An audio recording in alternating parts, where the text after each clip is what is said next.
एक बार फिर देवर्षि नारद के मन में यह अभिमान पैदा हो गया कि वे ही भगवान विष्णु के सबसे बड़े भक्त हैं। वे सोचने लगे, मैं रात दिन भगवान विष्णु का गुणगान करता हूँ, फिर इस संसार में मुझसे बड़ा भक्त और कौन हो सकता है। किंतु पता नहीं श्रीहरि मुझे ऐसा समझते हैं या नहीं। यह विचार कर नारद भगवान विष्णु के पास क्षीरसागर में पहुंचे और उन्हें प्रणाम किया। नारद ने कहा, हे देव, मैं जीवन भर आपका गुणगान करता रहा हूं, पल पल हर क्षण मुझे बस आपका ही ध्यान रहता है। आप मुझे यह बताइए कि क्या मुझसे भी बड़ा आपका कोई अन्य भक्त है संसार में। भगवान विष्णु समझ तो पहले ही गए थे कि नारद को अपनी भक्ति पर अभिमान पैदा हो गया है, किंतु अपने मन की बात छुपाकर वे बोले, नारद, इस प्रश्न के लिए तो तुम्हें मेरे साथ मृत्यु लोक चलना पड़ेगा। नारद बोले, ठीक है भगवान, मैं मृत्युलोक चलने के लिए तैयार हूं। भगवान विष्णु नारद को लेकर मृत्युलोक चल पड़े। धरती पर पहुंचकर दोनों ने किसान का भेष धारण किया और एक गांव के किनारे बनी एक झोपड़ी की ओर चल पड़े। विष्णु बोले, नारद, मेरा एक बहुत बड़ा भक्त यहाँ इस कुटिया में रहता है। आश्चर्य है, क्या मुझसे बढ़कर भी किसी की भक्ति हो सकती है। नारद के मुख से निकला, क्या वह भी मेरी तरह आपका ध्यान लगाए रहता है। आओ स्वयं ही जान लोगे। विष्णु ने कहा और उस कुटिया की ओर बढ़ गए। किसान उस समय कुटिया के बाहर अपनी गाय को बांध रहा था। उसके मुख से हरि हरि गोविंद का स्वर निकल रहा था। किसान भेषधारी विष्णु ने उसके निकट जाकर नारायण नारायण कहा तो किसान ने विनीत स्वर में पूछा, आप कहाँ से आए हैं? भद्र, मेरे लिए कोई सेवा हो तो निःसंकोच बताइए। किसान वेशधारी भगवान विष्णु ने कहा, हम नगर जा रहे हैं पर अंधेरा घिरने लगा है। वन में जंगली पशुओं का डर है, इसलिए रात भर आश्रय चाहते हैं। किसान ने प्रसन्न भाव से कहा, मेरी कुटिया में आपका स्वागत है। भद्र और जो रखा सूखा घर में है आपके लिए हाजिर है। भगवान ने मुझे आप लोगों की सेवा करने का अवसर दिया है, बड़ी कृपा हुई उनकी।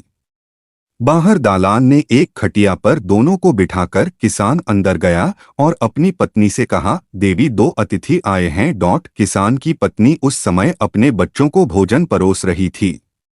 धीरे से आटे का बर्तन दिखती हुई बोली, घर में इतना सा ही आटा है और ये बच्चे और भोजन मांग रहे हैं। किसान बोला, कोई बात नहीं, हम अतिथियों को भरपेट भोजन कराएंगे। तुम बच्चों को आज कांजी बनाकर पिला देना। नारद और भगवान विष्णु ने उन दोनों का सारा वार्तालाप सुना, फिर भी परीक्षा के लिए भोजन की थाली पर बैठ गए। जब दोनों भरपेट भोजन कर चुके तो नारद सोचने लगे, यह सीधा साधा गृहस्थ भगवान का सबसे बड़ा भक्त कैसे हो सकता है। उधर श्रीहरि ने किसान से और भोजन लाने की फरमाइश कर दी। बोले, मेरा पेट अभी नहीं भरा, क्या और भोजन मिलेगा? किसान रसोई घर में गया और जाकर पत्नी से पूछा, कुछ और भोजन बचा है क्या? पत्नी बोली, बच्चों के लिए कांजी बनाई है, बस वही शेष है।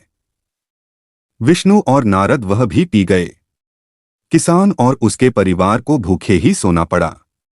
भूखे बच्चे मां का आंचल थाम कह उठे, मां, नींद नहीं आ रही है, मुझे बड़े जोर की भूख लगी है। पिताजी ने उन अतिथियों को कांजी भी क्यों पिला दी? किसान ने बच्चे के सर पर हाथ फेरते हुए कहा, अतिथि को भोजन कराना स्वयं विष्णु भगवान को भोग लगाने के समान है बेटा। बाहर दालान में दोनों अतिथि अलग अलग बिस्तरों पर लेटे हुए थे।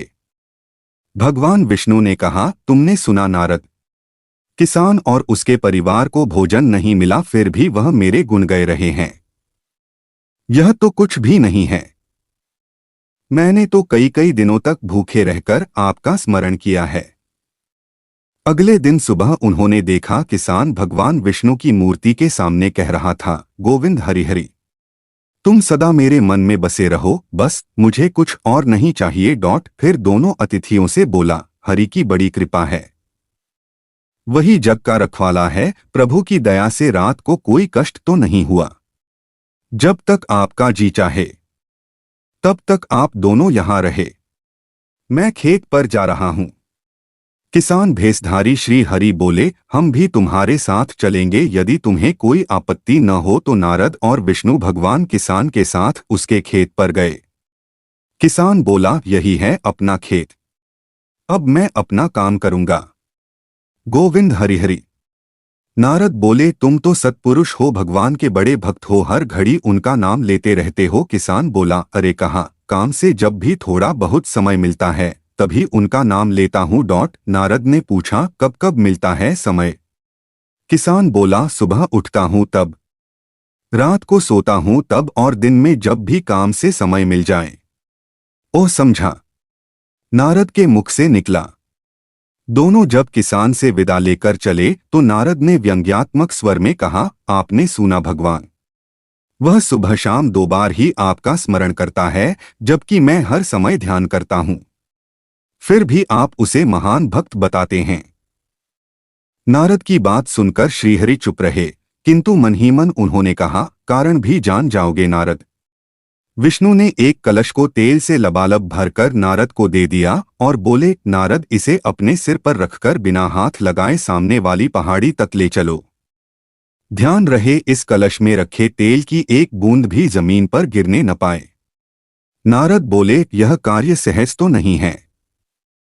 यह कहकर नारद ने कलश सिर पर रख लिया और पहाड़ी की ओर चल दिए। नारद पहाड़ी तक गए और लौट आए। विष्णु बोले, लौट आए नारद, ठीक है, अब यह बताओ कि इतनी दूर जाने और आने में तुमने कितनी बार मेरा स्मरण किया है? नारद बोले, एक बार भी नहीं भगवान। करता भी कैसे, मेरा सारा ध्यान तो तेल और कलश की तरफ लगा हुआ था। श्रीहरि बोले, तब तुम ही सोचो, वह किसान दिन भर कठिन परिश्रम करता है, फिर भी 2-4 बार मेरा स्मरण जरूर करता है, और तुम एक बार भी मेरा स्मरण नहीं कर पाए। विष्णु की बात सुनकर नारद के अंतर्चक्षु खुल गए। वह श्रीहरि के चरणों में गिरकर बोले, मान गया प्रभु, जो संसार के झंझटों में रहकर भी आपका स्मरण करते हैं वे ही सबसे बड़े भक्त हैं।